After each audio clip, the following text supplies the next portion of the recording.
এত বড় করে, এত ধুমধাম করে বিয়ের অনুষ্ঠান করছে স্মৃতি আর বাপ্পি। তবে সেখানে নেই তার কোনো পরিবার, কাউকে দেখা যায়নি স্মৃতি বাপ্পির বিয়েতে।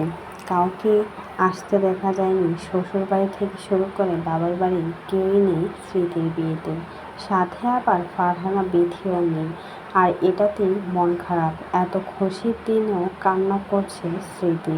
স্মৃতি দেখেই বোঝা যাচ্ছে শুধুমাত্র ক্যামেরার সামনেই নিজেকে খুশি প্রমাণ করছে। ভিতরে ভিতরে স্মৃতি যে কতটা কষ্ট পাচ্ছে তার মুখ দেখেই কিন্তু বোঝা যাচ্ছে। শুধু ক্যামেরার ফোকাস দেওয়ার জন্যই কিন্তু স্মৃতি হাসি মুখে ভিডিও বানাচ্ছে।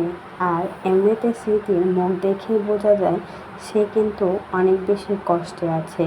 বেচারির বেস্ট ফ্রেন্ড, যার নাকি ছোট থেকে একসাথে বড় হয়েছে, তাকে ছেড়ে বিয়ে করছে স্মৃতি। যার সাথে শৈশব কাটিয়েছে, যার সাথে সব সুখ দুঃখ ভাগ করে নিয়েছে, আজ তাকে কাছে পেল না। এত খুশির সময় স্মৃতি তাকে কাছে পায়নি। আর সেই জন্যই কিন্তু স্মৃতির অনেক বেশি মন খারাপ আর অনেক বেশি কষ্ট হচ্ছে। শুধুমাত্র ক্যামেরার সামনেই কিন্তু সে দেখাচ্ছে সে অনেক বেশি হ্যাপি, অনেক বেশি খুশি। কিন্তু সে যে কতটা খুশি তার মুখগুলো দেখলেই বোঝা যায় অনেক বেশি কষ্ট পাচ্ছে। কারণ ফারহানা বিথিকে ছাড়া একটা সময় ভাবতেও পারে না স্মৃতি। আর সেই স্মৃতি কিনা ফারহানা বিথির থেকে ছাড়াই বিয়ের পিঁড়িতে বসে গেল। শুধুমাত্র নিজের কিছু বোনের জন্যই আজকে ফারহানা বিথির সাথে এত ঝামেলা হয়েছে।